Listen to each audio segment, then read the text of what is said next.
Vector চ্যাপ্টারে এখন আমরা দেখব ক্যালকুলাস।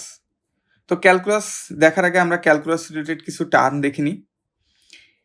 তো ক্যালকুলাস রিলেটেড কিছু টার্মের মধ্যে আছে হচ্ছে কনস্ট্যান্ট, যে কনস্ট্যান্টগুলো আমরা চিনি, যেমন পাই একটা কনস্ট্যান্ট, অয়লার কনস্ট্যান্ট একটা কনস্ট্যান্ট, তারপরে যে কোনো নাম্বার একটা কনস্ট্যান্ট, বা অনেক সময় আমরা কি কোনো এবিসিডি এগুলাকে অনেক সময় কনস্ট্যান্ট হিসাবে ট্রিট করি, এগুলো সবই কনস্ট্যান্ট। আবার কিছু আছে ভেরিয়েবল যেগুলার ভ্যালু চেঞ্জ হইতে পারে, আমাদের এগুলা দিয়ে ফাংশন তৈরি হয়। তো ওই ফাংশনে দেখা যায় যে আমাদের বা এক্স বা ওয়াইকে আমরা হচ্ছে ভেরিয়েবল হিসাবে ট্রিট করি, দেন এক্স এর ভ্যালু চেঞ্জ হওয়ার সাথে সাথে ওয়াই এর ভ্যালু চেঞ্জ হয় যদি ওয়াই ফাংশন অফ এক্স হয়। আচ্ছা, তো এরকমভাবে এক্স ওয়াই জেড বা ডাব্লু, এগুলো হচ্ছে ইউভি ডাব্লু, এগুলো সবই হচ্ছে আমাদের ভেরিয়েবল হিসেবে ট্রিট করা হয় ফাংশন। তো এই ভেরিয়েবলগুলার আমরা যে ভেরিয়েবলগুলো দিয়ে আমরা কি করতেছি সেগুলাই হচ্ছে ভেরিয়েবলের ফাংশন। তার মানে ভেরিয়েবল দিয়ে আমরা যে অপারেশনগুলো করব সেই অপারেশনগুলোকে ফাংশন বলা হয়। আচ্ছা, তো এখানে অপারেশন কথাটা যখন বললাম, তো অপারেশন এখানে করা হবে যে বিশেষ ধরনের অপারেশন, সেইগুলো হচ্ছে আমাদের ডিফারেন্সিয়েশন এবং ইন্টিগ্রেশন। এই যে লেফট সাইডে যেটা দেখলাম এটা হচ্ছে ডিফারেন্সিয়েশন ডিডিএক্স, আর এ পাশে হচ্ছে integration d x, function of x d x, এটা হচ্ছে আমাদের ইন্টিগ্রেশনের ফাংশন। তো এই দুইটা হচ্ছে আমাদের ক্যালকুলাসের অপারেটর।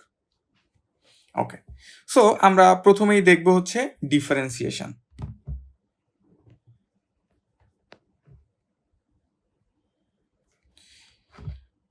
তো আমাদের ডিফারেন্সিয়েশন এটা আসলে কি কাজে লাগে? ডিফারেন্সিয়েশন অ্যাকচুয়ালি আমাদের একটা যে কোনো একটা ফাংশনের যদি আমরা আঁকি, গ্রাফ আঁকি, তাহলে আমরা হচ্ছে ফাংশনের এরকম কার্ভ পাই বা অনেক সময় স্ট্রেট লাইন পাই, যা হোক যেরকম একটা লাইন পাই আর কি ওই ফাংশনের গ্রাফ। তো ওই লাইনের উপরে বা বেসিক্যালি আমাদের কার্ভই, কারণ ক্যালকুলাস করাই হয় স্ট্রেট লাইনের জন্য, কিন্তু ক্যালকুলাস করা হয় না। তো ক্যালকুলাস করা হয় যেখানে কার্ভেচার থাকে, যেটা নর্মালি আমরা ওইটার যে কোনো পয়েন্টের ভ্যালু আমরা পাই না, সেইগুলোর জন্যই হচ্ছে ক্যালকুলাস ইউজ করা হয়। নর্মালি একটা স্ট্রেট লাইন যদি হতো, তো স্ট্রেট লাইনের তো এমনি আমাদের স্ট্রেট লাইনের একটা সিঙ্গেল স্লোপ থাকে, তো তার বেসিসে যে কোনো পয়েন্ট তো আমরা এমনিই পাই, তো ওর জন্য ক্যালকুলাস করার দরকার হয় না। তো ক্যালকুলাস বেসিক্যালি কার্ভের উপরেই করা হয়। তো কার্ভের উপরের যে কোনো জায়গার স্লোপ, এই স্লোপ বের করার জন্য হচ্ছে আমাদের ডিফারেন্সিয়েশন করা হয়। তো কোনো ফাংশনকে আমরা যদি ডিফারেন্সিয়েট করি, সেক্ষেত্রে ওই ফাংশনের স্লোপের জন্য আমরা একটা এক্সপ্রেশন পাই, এবং সেই স্লোপের এক্সপ্রেশনে আমরা যদি যে কোনো পয়েন্টে এক্স বসাই দিই, তখন ওই পয়েন্টের আমাদের যে স্লোপটা, ওই স্লোপটা হচ্ছে বের হয়ে যায়। তো ব্যাপারটা এরকম যে আমাদের একটা ফাংশন চিন্তা করি, y equals 3x² plus 5x minus 9 suppose. তো এটাকে যদি আমরা ডিফারেন্সিয়েট করি, আমরা আপাতত এখনও কিন্তু ডিফারেন্সিয়েশন দেখাই না, জাস্ট আমি নিজে করতেছি। dy বাই dx, এটা ddx অফ y বলা হয়। তো রাইট সাইডে আমরা ডিফারেন্সিয়েট করার পরে কি পাবো? পাবো হচ্ছে 6x plus 5।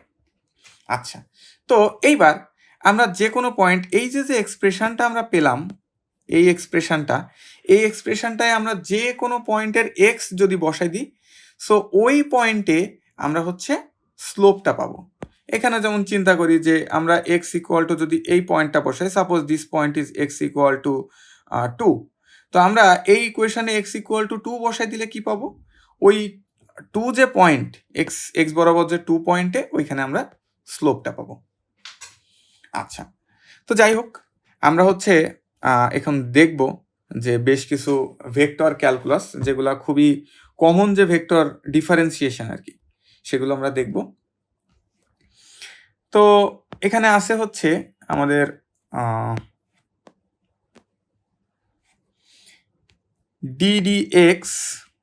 Ddx of x. এখানে চিন্তা করতে হবে এক্স, কিন্তু এক্স নিজেও তো একটা ফাংশন, তাই না? আমরা তো এমন হইতে পারে function of x equals x, এটাও তো হয়। তো ডিডিএক্স অফ এক্স এটা ইকুয়ালস হচ্ছে 1। সো আমরা এক্সকে যদি ডিফারেন্সিয়েট করি কি পাই? 1 পাই। আচ্ছা, এরপরে আমরা দেখব ddx of x to the power n। এইটা করলে আমরা পাবো হচ্ছে এই যে পাওয়ার, এই পাওয়ারটা আমাদের মাল্টিপ্লাই হয়ে যাবে এবং ওই পাওয়ারটা 1 কমে যাবে। সো আমরা এখানে পাবো n, এই যে পাওয়ারটা ছিল n, এই n আমরা হচ্ছে মাল্টিপ্লাই আকারে লিখব, দেন x টু দি পাওয়ার এই যে nটা ছিল এই n থেকে 1 কমে যাবে। এটা হচ্ছে আমাদের x to the power n K differentiation করার নিয়ম। এটা আমাদের অ্যালজেব্রিক ফাংশন আর কি। আচ্ছা, কিছু কমন ফাংশনের মধ্যে আর আছে ddx অফ sin x, যেটাকে ডিফারেন্সিয়েট করলে আমরা পাই হচ্ছে cos x। ddx of cos x, এটাকে ডিফারেন্সিয়েট করলে পাই minus sin x। ddx of tan x, এটা করলে আমরা কি পাই sec স্কোয়ার x। দেন আমরা নিতে পারি ddx অফ sec x, এটা করলে হয় হচ্ছে sec x into tan x। আরও কিছু ফাংশন আছে যেমন ddx of e to the power x, এটাকে ডিফারেন্সিয়েট করলে e টু দি পাওয়ার xই থাকে, এটা কখনোই চেঞ্জ হয় না, এটা ইন্টিগ্রেট করলেও কিন্তু চেঞ্জ হয় না। আচ্ছা, আমরা যদি লনকে ডিফারেন্সিয়েট করি ddx অফ ln x, এটা করলে হয় হচ্ছে 1/x। তবে খেয়াল রাখতে হবে আমরা যদি log x কে ডিফারেন্সিয়েট করি তখন কিন্তু আমরা এটা পাবো না। আচ্ছা, তো মানে ক্যালকুলাসের ক্ষেত্রে লগ মানেই হচ্ছে লন, মানে লগের ই বেসটাই হইতে হবে, এটাকেই আমরা ক্যালকুলেট করতে পারি। আচ্ছা, এইবার আমরা কিছু ফাংশন দেখি। যেমন আমাদের যদি দুইটা ফাংশন এরকম থাকে ddx of u plus V, এখানে চিন্তা করতে হবে যে ইউ ভিটা কি। ইউটাও হচ্ছে আমাদের x এর একটা ফাংশন লাইক y যেরকম ছিল, অ্যান্ড ভিটাও হচ্ছে x এর একটা ফাংশন। তো এরকম ফাংশনকে আমরা যদি ডিফারেন্সিয়েট করি তখন আমরা পাবো হচ্ছে ddx of u plus ddx of v. তার মানে এটা যদি আমরা এই যে ইউ এর বদলে যে কোনো একটা জিনিস লিখে দিই, সাপোজ এক্স স্কোয়ার, আর ভি এর বদলে যদি এক্স কিউব হইতো, তাহলে জাস্ট এক্স স্কোয়ারকে ডিফারেন্সিয়েট করলে 2x স্কোয়ার এবং এক্স কিউবকে ডিফারেন্সিয়েট করলে 3x স্কোয়ার হতো। আচ্ছা, আবার আমরা করতে পারি ddx of u into v, এটা কিন্তু একটু কঠিন ফাংশন, এটা ইউভি বলা হয় সাধারণত। ইউভি করলে হয় হচ্ছে ইউ ddx অফ ভি, তার মানে আমরা যে কোনো একটাকে নিব এবং সেটাকে বাঁ পাশে রেখে আমরা হচ্ছে অন্য যে ফাংশনটা আছে সেটাকে ডিফারেন্সিয়েট করব, plus v ddx of u. আচ্ছা, তো এই গেল হচ্ছে আমাদের ইউভি ফাংশন। এরকম সেমভাবে ইউ বাই ভি ফাংশনও আছে, ddx of u by v. তো এটা একটু তুলনামূলক কঠিন। এটা হচ্ছে নিচে থাকবে হচ্ছে ভি স্কোয়ার আর উপরে থাকবে হচ্ছে v ddx of u minus u ddx of v.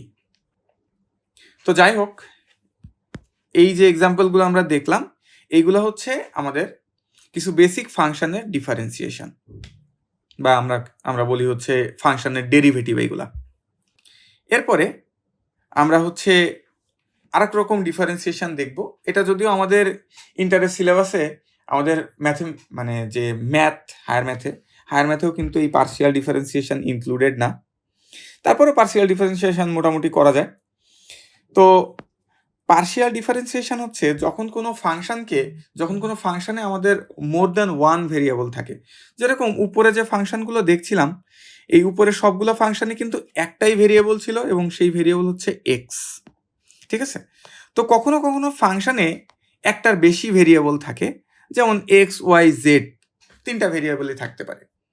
তো যখন আমাদের একটা ফাংশনে একের বেশি ভেরিয়েবল থাকে তখন আমরা এক টাইম একটা ভেরিয়েবল দিয়ে অপারেশন করি এবং বাকি ভেরিয়েবলগুলোকে তখন আমরা কনস্ট্যান্ট হিসাবে ট্রিট করি।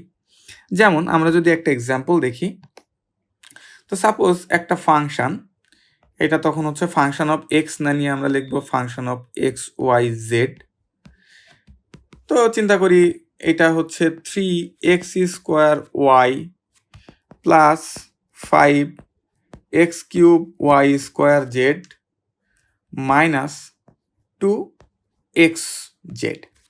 আচ্ছা, তো এটাকে আমরা পার্শিয়াল ডিফারেন্সিয়েশন যদি করি তখন আমাদের কি করতে হবে? আমরা অ্যাট এ টাইম চিন্তা করি যে এখন আমরা শুধুমাত্র এক্সকে ভেরিয়েবল হিসেবে চিন্তা করতেছি, তখন ওয়াই এবং জেড যেটা, এই ওয়াই জেডকে কিন্তু তখন কনস্ট্যান্ট হিসেবে ট্রিট করা হবে। আচ্ছা, তাহলে কি হবে? আমরা করব হচ্ছে তখন আমরা ডি লিখবো না, আমরা তখন হচ্ছে এরকম ডেল সাইন দিব, ডেল ডেল এক্স অফ এই যে ফাংশনটা, এই ফাংশনটা আর কি, function of x y z. আচ্ছা, তখন আমাদের এই রাইট সাইডে কি হবে? Del del x 3x square y plus 5x cube y square z minus 2x z. তো ডিফারেন্সিয়েট করার সময় যেটা বলছিলাম যে যেহেতু আমরা এখন শুধুমাত্র এক্সকে ভেরিয়েবল ধরছি, তো এখানে আমাদের যে ওয়াই এবং জেড, এই ওয়াই জেড কিন্তু এখন কনস্ট্যান্ট হিসেবে ট্রিট হবে। সো আমরা যদি কনস্ট্যান্ট হিসেবে ট্রিট করি তাহলে থাকবে কি, যে আমাদের এই যে উপরের পাওয়ার, এই পাওয়ারটা মাল্টিপ্লাই হবে এবং পাওয়ার 1 কমে যাবে। তাহলে আমরা কি পাবো? আমরা পাবো হচ্ছে 6xy। তো ওয়াইটা কেন রেখে দিলাম? কারণ ওয়াই কনস্ট্যান্ট, তো কনস্ট্যান্ট আমাদের সবসময় হচ্ছে অ্যাজ ইট ইজ থেকে যায়, কনস্ট্যান্টকে ডিফারেন্সিয়েট করা লাগে না। তো এই জন্য শুধুমাত্র যেহেতু ভেরিয়েবল আমরা এক্সকেই ধরতেছি, তো বাকিটা তো ভেরিয়েবল না, ওটা কনস্ট্যান্ট, তাই ওটাকে রেখে দিয়েছি। আবার এই পরের যেটা, এইখানে হচ্ছে ভেরিয়েবল কি এক্স কিউব, মানে এক্স ভেরিয়েবল, তো তো আর চলো এর ফাংশনটা হচ্ছে এক্স কিউব, বাকিগুলো সবই কনস্ট্যান্ট হিসেবে ট্রিটেড হবে। সো আমাদের কিউব 3 × 5 হচ্ছে 15 x square y square z as it is থেকে যাবে, আর এর পরেরটা হবে হচ্ছে 2z। আচ্ছা, সেমভাবে আমরা যদি হচ্ছে ডেল ডেল ওয়াই করি, del del y function of x y z. তো ডেল ডেল ওয়াই করার সময় আমরা শুধু ওয়াইকে ডিফারেন্সিয়েশন মানে ভেরিয়েবল হিসেবে ট্রিট করব। So del del y 3x square y plus 5x cube y square z minus 2x z. তো এটা করলে আমাদের আসবে হচ্ছে, এখন আমরা শুধু ওয়াইকে ভেরিয়েবল হিসেবে ট্রিট করছি। সো 3x স্কোয়ার, আমরা জানি যে যেটা ভেরিয়েবল সেইটাকে যদি জাস্ট ওই যে দেখছিলাম তখন ডিডিএক্স অফ এক্সকে ডিফারেন্সিয়েট করলে 1 হয়, সেমভাবে ডিডি ওয়াই অফ ওয়াইকে ডিফারেন্সিয়েট করলেও 1 হয়। দেন হচ্ছে আমাদের এখানে কি হবে? ভেরিয়েবল যেহেতু ওয়াই, তো 5 × 2 10x কিউব ওয়াই জেড। আর এই যে লাস্ট যে ফাংশনটা, এখানে আমাদের কিন্তু কোনো ওয়াই নেই, সো এই পুরা জিনিসটাই হচ্ছে কনস্ট্যান্টকে ডিফারেন্সিয়েট করলে হয় হচ্ছে 0। সো আমরা লাস্টের ওই অংশটুকু লিখবো না, বা লিখতে পারি -0, পরের লাইনে আমরা এটাকে বাদ দিব। আচ্ছা, দেন আমরা হচ্ছে জেডের রেসপেক্টে ডিফারেন্সিয়েট করি, del del Z function of x Y G del del Z 3x square y plus 5x cube y square z minus 2x Z. আচ্ছা, সো জেডের রেসপেক্টে যখন ডিফারেন্সিয়েট করব তখন কি হবে? আমরা শুধু জেডকেই ট্রিট করছি, তো প্রথম ফাংশনে কোনো জেড নাই, সো এটা পুরোটাই কনস্ট্যান্ট আমরা জানি যে ডিফারেন্সিয়েট করলে 0 হয়। তারপরে হচ্ছে এখানে জাস্ট জেড আছে, তো জেডের রেসপেক্টে জেডকে যদি ডিফারেন্সিয়েট করি তাহলে 1 হয়। সো এখানে পাবো হচ্ছে 5x কিউব ওয়াই স্কোয়ার, দেন লাস্ট ফাংশনে 2x। তো এটাই হচ্ছে আমাদের পার্শিয়াল ডিফারেন্সিয়েশন, যেখানে আমাদের মোর দ্যান ওয়ান ভেরিয়েবল থাকে অ্যান্ড অ্যাট এ টাইম আমরা একটাকে হচ্ছে ভেরিয়েবল হিসেবে ট্রিট করি, বাকি সবগুলাকে আমরা কনস্ট্যান্ট হিসেবে ট্রিট করি।